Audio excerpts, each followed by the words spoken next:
Toujours en alerte aux orages, les Bouches-du-Rhône, le Gard, l'Hérault, le Vaucluse sont aussi en alerte pluie-inondation. Des pluies diluviennes se sont abattues sur la ville de Nîmes. 7000 impacts de foudre enregistrés en 36 heures sur le département du Gard.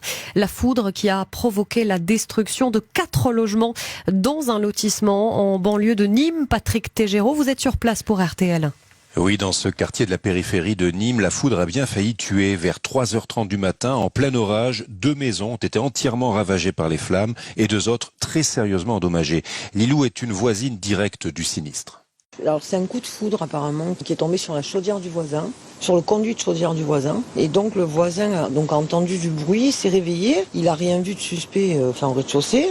Il est reparti se coucher et en fait il a eu un deuxième instinct heureusement. Et quand il est ressorti, sa maison était déjà en feu.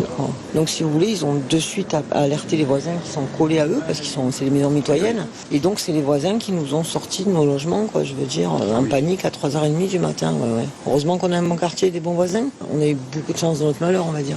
Alors tout le monde, bien sûr, dans le quartier a été très solidaire. On attend désormais les experts d'assurance. Il n'a pas plu cet après-midi sur le Gard. Par précaution, tout de même, tous les transports scolaires avaient été avancés au début de l'après-midi. L'alerte orange reste maintenue dans le Gard et l'Hérault, car une cellule orageuse doit encore traverser ces départements entre 22h et minuit. Merci Patrick Tégéraud, en direct de Nîmes pour RTL.